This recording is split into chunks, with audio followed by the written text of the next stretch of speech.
ባሌ አይደለም የልጆች አባት አይደለም። ሀቡዬ ይሄን ነው የምነግርሽ እናት አለም። አንቺ ንጹህ ሴት ነሽ። የብዙዎች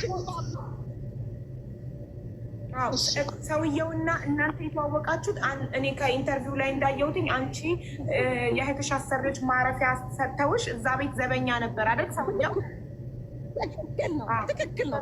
ይሄ ነው እዛ ቤት ልዑል 6 ዓመት ነው። አዎ ልዑል 6 ዓመት አረብኛ ቋንቋ ስለምችል አረቦች ጋር ሄድኩ ማታ ለሰራተኛ ትቸው ሌሊት። ከዛ በኋላ ለምን ልጄን ለማስተዳደር ከዚህ በፊትም አረቦች ጋር ያው በሴተኛ ዳሪ ህይወትን ይሰርቻለሁ። ለአንቺ የሚደበቅ ነገር አይደለም። ንስሐ ገብቼ ትቸው ነው ያንን ስራ። ከዛ በሄድኩበት ነው ይሄንን ህፃን ልጅ እናቴ ያስቀምጥ ያለችኝ ቃል ብሎ ከፍቶ ገብቶ በእጆቹን ጨምድዶ ይዞ በብርድ ልብስ ጠቅልሎ ይሄን ልጅ ይደፍራል። ከደፈረ በኋላ ለ6 ዓመታት እናት ብትሰማ ኩላሊትን ጠብሼ ነው የማበላ እያለ አስደብቆ ማለት ነው። ትምህርት ቤት ሲሄድ ከትምህርት ቤት እያወጣ አባቱ ነኝ እያለ እኔ ሳላቅ ማለት ነው። ቤት ውስጥ ደግሞ በሩን ከፍተህ ተውልኝ እያለ ይሄንን ነው ሲያደርግ የኖረ ልጄን። ሀቡዬ አንቺ መቼ ነው ያወቅሽው? እኔ ያወቅኩት 3 ዓመቴ መድፈሩን መከተሉን አውቃለሁ። መከተሉን እኮ አውቃለሁ። ዩቲዩብ ላይ ወጥቼ ስናጣ ስንቸገር ይሄ ግለሰብ እየገባ እንዲህ እንደሚያደርግ አላውቅም። መጨረሻ ነው ልጄ ከእኔ ጋር በእጄ ሀቡዬ ልትረጁ የሚገባ እዚህ ላይ ነው። ትምህርትም አላስገባም ብዬ ምንም አልልም ብዬ በእጄ ሲይዘው ያኔ እውነቱን ማውጣት ጀመረ ልጁ። እሱ እኮ ነው የሚገባው። ሌሊት እኮ ሁሌ ይመጣል። እኔም ብቻ አይደለም አንቺንም ያበላሻል። እያንዳንዱ በየቀኑ ገንዘብ አምጣ ይለኛል። ያንቺን ነገር ይወስዳል። ለምን በምን እንደዚህ ስትይኝ የሆነች ሰራተኛ ስቅስቅ ብላ አልቅሳ እማዬ ልዑልን የምታስጠጊበት የለሽም ትለኛለች። ምን ነው ስላት ትምህርት ቤት አላመጣሽም? ልዑልን እኮ ይዘንባት እንጠፋለን። ሁሉ ነገሯን ይዘንባታል። በድግምት ወስደን ሩቅ አገር ሄደን በድግምት ምንም ነገር እንዳታገኝ እርቃኗን በሰንሰለት አስፋልት ላይ እንድትወጣ አድርገናታል። እና ልዑልን ደብቂው፣ ልዑልን ሊወስዱብሽ ነው ስትለኝ ነው እውነትሽን ነው አልኳት። ትምህርት ቤት አትላኪውም እያለችኝ የእሷን ልጅ ትምህርት ቤት አልክ ብዬ እጄ ላይ ሲይዘው ልጄ ሚስጥሩን ማውጣት ጀመረ። ከኔ ጋር ሲውል ማለት ነው። ይኸውልሽ በዚህ ነው ያወቅኩኝ። ከዛ 2 ዓመት ጥቁር አንበሳ ተመላለስኩኝ። እንደገና ደግሞ ፖሊስ ጣቢያ ተመላለስኩኝ። ምንድነው ያሉት? ልጆቹ ድርጅት ከገቡ እንኳን ተደፍረዋል ከተባሉ ማንም አይቀበላቸውም። ስለዚህ አልተደፈሩም ብለን እንበልና ፖሊሶች ያወሩትን ነው የምነግርሽ።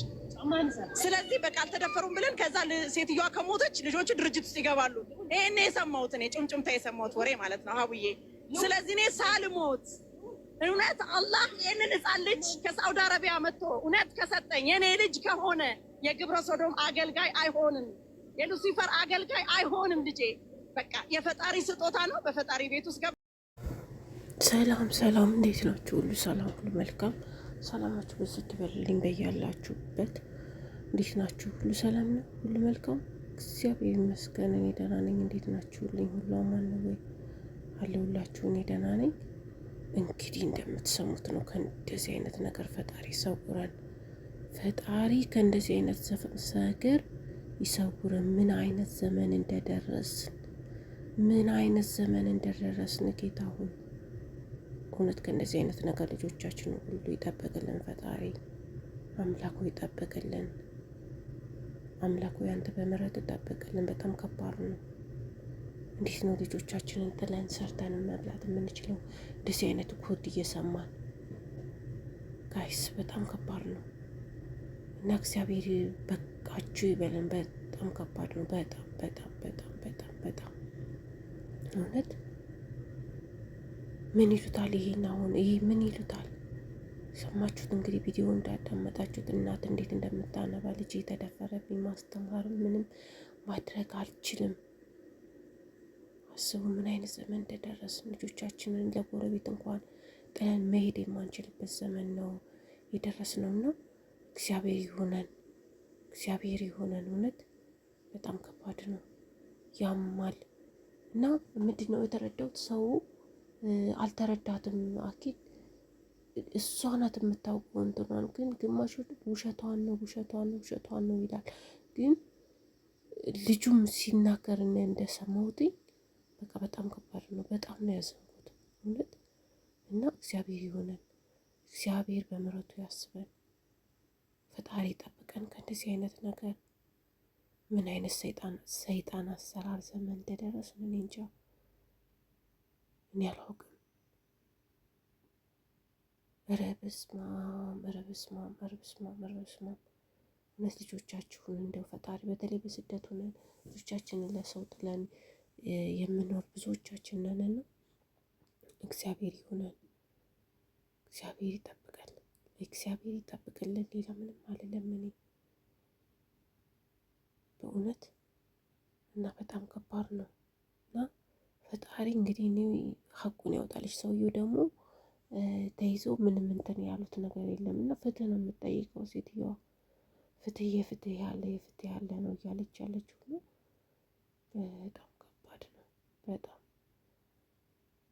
በጣም ከባድ ነው። ፈጣሪ ይሄን መንፈስ ያውጣልን፣ ፈጣሪ ያውጣልን ከእንደዚህ አይነት ነገር ሁሉ ልጆቻችንን ሁሉ ይሰውርልን። እውነት በጣም ልንማርበት ያው ልጆቻችንን ለማንም ማምነን ጥለን መሄድ እንደሌለብን ግን ደግሞ ሰርተን መብላት አንችልም እና እግዚአብሔር ከእንደዚህ አይነት ነገር ይጠብቀን።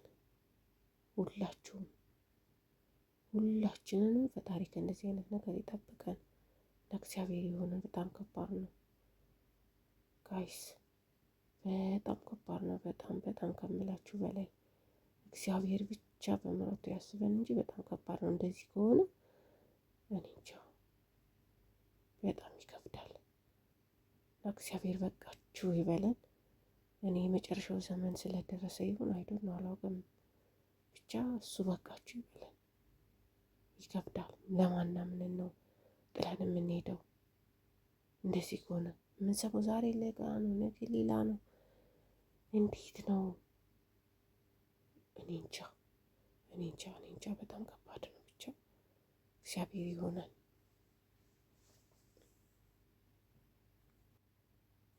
እና ፈጣሪ ደግሞ እኔ የሚለው መንግስትም ይህን ነገር አይቶ ፍትህ መስጠት አለበት።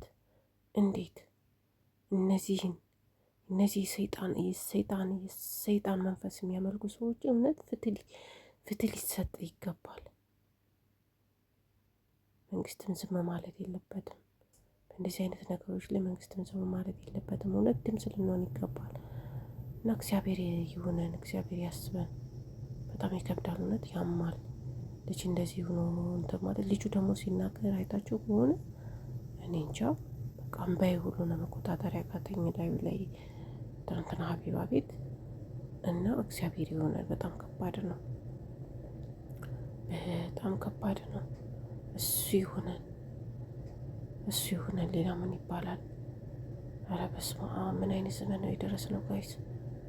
ኧረ ከባድ ነው። እንዴት ነው ለሰው ልጆቻችንን ጥለን የምንሄደው? እንዴ እኛ ስናደግ እኮ በየጎረቤቱ በየዘመድ ቤቱ ነው እናቶቻችን ጥለውን እንትን ብለውን ያደግ ነው እና በጣም ይከብዳል። እንግዲህ ፈጣሪ የሆነ ሌላ ምንም አይባልም። እውነት በጣም ከባድ ነው። እሱ ይጠብቀን፣ እሱ ይጠብቅልን ልጆቻችንን በተለይ በስደት ሆነን ልጆቻችንን ጥለን እዚህ ለምንሰራ ሰዎች ፈጣሪ እሱ ይጠብቅልን እንጂ እኛ ተቆጥንትን ብለን እንኳን የምንገፈውም አይደለም። እንደዚህ ከአንድ ቀን ዛሬ የምንሰማው ሌላ ነው፣ ነገ የምንሰማው ሌላ ነው እና በጣም ይከብዳል ወገኖቼ። እና እግዚአብሔር ይሆነን፣ እግዚአብሔር በምሕረቱ ብቻ ያስበን። ሌላ ምን ይባላል? እና በያላችሁበት ሰላማችሁ ብዝት ይበልልኝ የኢትዮጵያ ቤተሰቦቼ።